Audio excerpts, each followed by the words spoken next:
ಸದೃಢವಾಗಬೇಕು, ನಮ್ಮ ಬಡ ಮಕ್ಕಳು ಕೂಡ ಸದೃಢವಾಗಿ ಬೆಳಿಬೇಕು ಅನ್ನುವಂತ ಕಾರಣದಿಂದ ದೂರದೃಷ್ಟಿಯನ್ನ ಇಟ್ಕೊಂಡು ಈ ಅಂಗನವಾಡಿ ICDS ಕಾರ್ಯಕ್ರಮವನ್ನ 50 ವರ್ಷದ ಹಿಂದೆ, ಬಹುಶಃ 1975 ಅವರು ಹುಟ್ಟಿದ ವರ್ಷ ಅಂದ್ರೂ ನಂದು ಕೂಡ 1975. ನಾನು ಕೂಡ 1975 ಫೆಬ್ರವರಿ 14 ನಮ್ದು. ನೀವು ನನ್ಕಿಂತ ಒಂದು ತಿಂಗಳು ಚಿಕ್ಕವರಿದ್ದೀರಿ ಅನ್ಸುತ್ತೆ. ಹಾಗಾದ್ರೆ ಸೊ 50 ವರ್ಷದ ಸಂಭ್ರಮ. ಸೊ ಇಂದಿರಾ ಗಾಂಧೀಜಿಯವರ ಏನು ಪರಿಕಲ್ಪನೆ ಆಗಿತ್ತು ಅದನ್ನ ನಾವು ಇಡೀ ದೇಶದಲ್ಲಿ ಬಹಳಷ್ಟು ಚೆನ್ನಾಗಿ ನಡೆಸ್ತಾ ಇದ್ದೀವಿ. ಇವತ್ತು ಕೇಂದ್ರ ಸರ್ಕಾರ, ಯಾಕಂದ್ರೆ ಈ ಇಲಾಖೆ ಹೇಗಿದೆ ಅಂತಂದ್ರೆ ಕೇಂದ್ರ ಮತ್ತು ರಾಜ್ಯದ ಸಂಯೋಗದಲ್ಲಿ ಈ ಇಲಾಖೆ ನಡೆಯುತ್ತೆ. ಪ್ರತಿಯೊಂದು ಕಾರ್ಯಕ್ರಮದಲ್ಲಿ ರಾಜ್ಯದ 60% ಇದ್ರೆ ಕೇಂದ್ರದ 40% ಇರುತ್ತೆ, ಕೇಂದ್ರದ 50% ಇದ್ರೆ ರಾಜ್ಯದ 50% ಇರುತ್ತೆ. ಇಬ್ಬರ ಸಹಯೋಗದಲ್ಲಿ ಈ ಇಲಾಖೆ ಯಾವತ್ತಿದ್ರು ನಡೆಯುತ್ತೆ. ಅಂಗನವಾಡಿ ಕಾರ್ಯಕರ್ತರಿಗೆ 2,500 ಕೇಂದ್ರದವರು ಕೊಟ್ರೆ 9,500 ರಾಜ್ಯದವರು ಕೊಡ್ತೀವಿ ಗೌರವಧನವನ್ನ.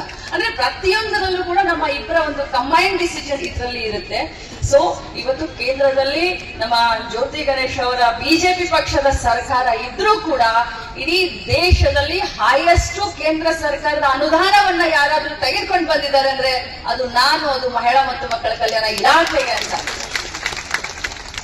ತಮ್ಗೆಲ್ಲ ಗೊತ್ತು, ನಾಳೆ 28ನೇ ತಾರೀಕಿನಂದು ಬಹಳ ದೊಡ್ಡ ಒಂದು ಗುರುತರವಾದಂತಹ 3 ಯೋಜನೆಗಳಿಗೆ ನಾವು ಚಾಲನೆಯನ್ನ ಕೊಡ್ತಾ ಇದ್ದೀವಿ. ಸ್ವರ್ಣ ಸಂಭ್ರಮದ ಈ ಒಂದು ಅಂಗದಲ್ಲಿ ಮೊದಲನೇದಾಗಿ LKG UKG, ಎರಡನೇದಾಗಿ ನಮ್ಮ ಅಕ್ಕ ಪಡೆ, ಮೂರನೇದಾಗಿ ಬೃಹತ್ತಾಕಾರವಾದಂತಹ ಒಂದು ಯೋಜನೆ, ಅದು ಗೃಹಲಕ್ಷ್ಮಿ ವಿವಿಧೋದ್ದೇಶ ಸಹಕಾರಿ ಸಂಘ.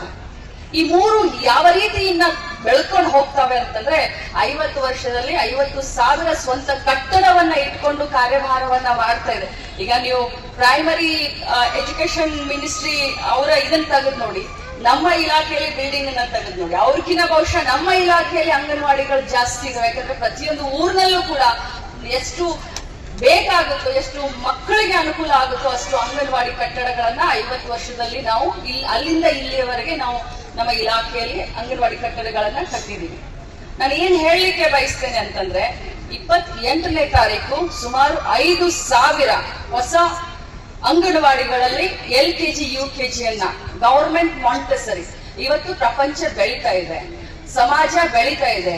ಎಲ್ರು ಏನ್ ವಿಚಾರ ಮಾಡ್ತಾರೆ ಅಂತಂದ್ರೆ ನಾವು ಕಷ್ಟಪಡೋಣ, ಕೂಲಿ ನಾಲಿ ಮಾಡೋಣ, ಆದ್ರೆ ನಮ್ಮ ಮಕ್ಕಳಿಗೆ ಉತ್ತಮವಾದಂತ ವಿದ್ಯಾಭ್ಯಾಸವನ್ನ ಕೊಡೋಣ ಅಂತ ಎಲ್ಲ ಪಾಲಕರು ವಿಚಾರ ಮಾಡ್ತಾರೆ. ಅವ್ರಿಗೆ ಎಷ್ಟೇ ಕಷ್ಟ ಇದ್ರೂ ಕೂಡ ನಮ್ಮ ಮಕ್ಕಳಿಗೆ ಉತ್ತಮವಾದಂತ ಶಿಕ್ಷಣ ಕೊಡಬೇಕು ಅಂತ ಹೇಳಿ ಎಷ್ಟೋ ನರ್ಸರಿಗಳೀಗ ಪ್ರಾರಂಭ ಆಗಿದ್ದಾರೆ, ಪ್ರೈವೇಟ್ ನರ್ಸರಿಗಳು.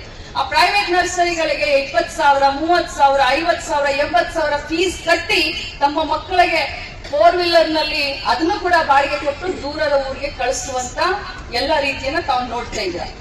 ಅದಕ್ಕೆ ನಮಗೆ ಏನು ಅಂತ ಹೇಳಿದ್ರೆ, ನಮ್ಮ ಇಲಾಖೆಯಲ್ಲಿ ಸುಮಾರು 17,000 ಕಾರ್ಯಕರ್ತರು ಡಿಗ್ರಿ ಹೊರಡಿಸಿದ್ದಾರೆ.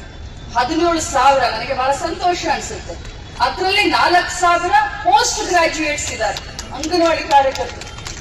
ಸೊ ಅಂತವರನ್ನ ಪ್ರತಿಯೊಂದು ಜಿಲ್ಲೆಯಲ್ಲಿ ಹುಡುಕಿ ಸುಮಾರು ಪ್ರಾಯೋಗಿಕವಾಗಿ ಅಂದ್ರೆ ಫಸ್ಟ್ ಫೇಸ್ ನಲ್ಲಿ 5,000 LKG UKGಗಳನ್ನ ಇಡೀ ರಾಜ್ಯದಲ್ಲಿ ಪ್ರಾರಂಭ ಮಾಡ್ಲಿಕ್ಕೆ 28ನೇ ತಾರೀಕು ನಾವು ಚಾಲನೆಯನ್ನ ಕೊಡ್ತಾ ಇದ್ವಿ.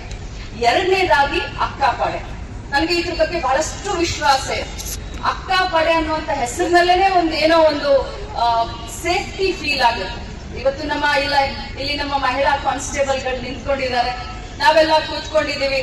ಆದ್ರೆ ತಮ್ಮ ಕರ್ತವ್ಯ ಇದೆ, ಯಾರು ಇದಾಗಬಾರ್ದು, ಕಾನೂನು ಎಲ್ಲರಿಗೂ ಅನುಕೂಲ ಆಗಲಿ ಅಂತ ಅವರು ತಮ್ಮ ಸೇವೆಯನ್ನ ಸಲ್ಲಿಸ್ತಾ ಇದ್ದಾರೆ.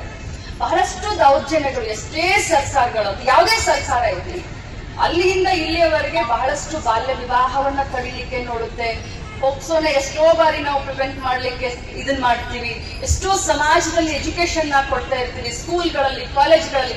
ಆದ್ರೆ ಆದ್ರೂ ಕೂಡ ಇವತ್ತಿಗೂ ಕೂಡ ಅಂತ ಎಲ್ಲ ಪ್ರಕರಣಗಳನ್ನ ಬೇರು ಮಟ್ಟದಿಂದ ಒಗಿಲಿಕ್ಕೆ ನಮ್ಗೆ ಇನ್ನೂ ಕೂಡ ಸಾಧ್ಯವಾಗ್ತಾ ಇಲ್ಲ. ಅದಕ್ಕೋಸ್ಕರ ಮುಂದುವರೆದಂತ ಒಂದು ಹೆಜ್ಜೆ ಏನು ಅಂತಂದ್ರೆ ಅಕ್ಕ ಪಡೆ. ಈ ಅಕ್ಕ ಪಡೆಯಲ್ಲಿ 5 ರಿಂದ 10 ಜನ ನಮ್ಮ NCC ಕ್ಯಾಡೆಟ್ಸ್ ಇರ್ತಾರೆ, ಅಥವಾ ಹೋಮ್ ಗಾರ್ಡ್ಸ್ಗಳು. ಆಲ್ರೆಡಿ ಹೋಮ್ ಗಾರ್ಡ್ಸ್ ಸೆಲೆಕ್ಟ್ ಆಗಿರ್ತಾರೆ. ಅಂದ್ರೆ ಮಹಿಳೆಯರು 10 ಜನ ಕಂಪಲ್ಸರಿ ಮಹಿಳೆಯರು. ಅದರಲ್ಲಿ 2 ಮಹಿಳಾ ಪೊಲೀಸರು ಕೂಡ ಇರುತ್ತೆ. ನಮ್ಮ ಇಲಾಖೆಯಿಂದ ನಾವು ಡ್ರೈವರ್ ಕೊಡ್ತಾ ಇದ್ದೀವಿ, ಗಾಡಿಯನ್ನ, ಸುಸಜ್ಜಿತವಾದಂತ ಗಾಡಿಯನ್ನ ಕೊಡ್ತಾ ಇದೀವಿ.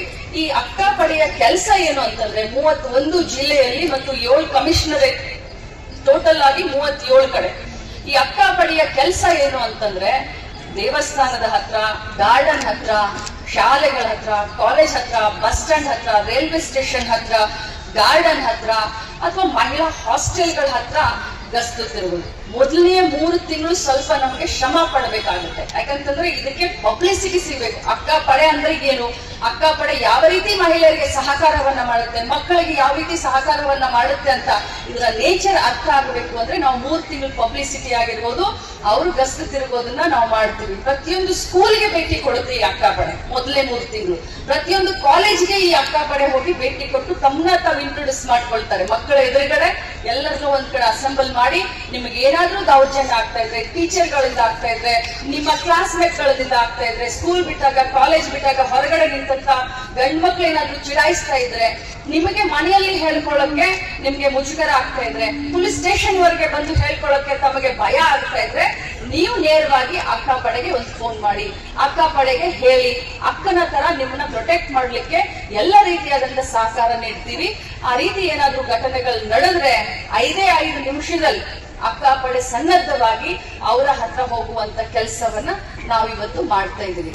ಇಡೀ ರಾಜ್ಯದಲ್ಲಿ ಈ ಅಕ್ಕ ಪಡೆಯನ್ನ ನಾವು ಪ್ರಾಯೋಗಿಕವಾಗಿ 28ನೇ ತಾರೀಕಿನಿಂದ ನಾವು ಇದನ್ನು ಪ್ರಾರಂಭ ಮಾಡ್ತಾ ಇದ್ವಿ, ಗೃಹ ಇಲಾಖೆಯ ಸಹಯೋಗದೊಂದಿಗೆ. ಇನ್ನು 3ನೇದಾಗಿ ನನಗೆ ಬಹುಶಃ ಅನ್ಸುತ್ತೆ